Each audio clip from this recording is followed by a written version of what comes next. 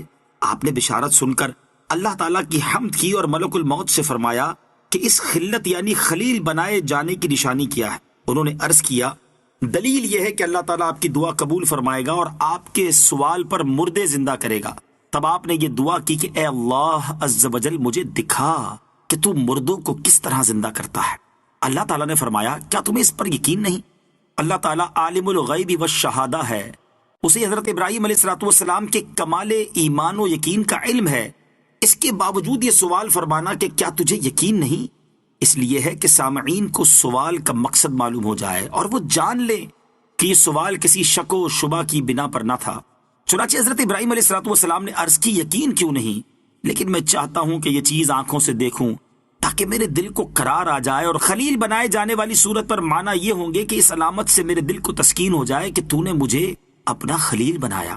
حضرت ابراہیم علیہ الصلوۃ والسلام کی فرمائش پر حکم خداوندی ہوا کہ تم 4 پرندے لے لو اور انہیں اپنے ساتھ خوب مانوس کر لو، پھر انہیں ذبح کر کے ان کا قیمہ آپس میں ملا کر مختلف پہاڑوں پر رکھ دو اور پھر انہیں آواز دو، ان میں ہر ایک اپنی پہلی والی شکل و صورت میں بن کر تمہارے پاس آ جائے گا۔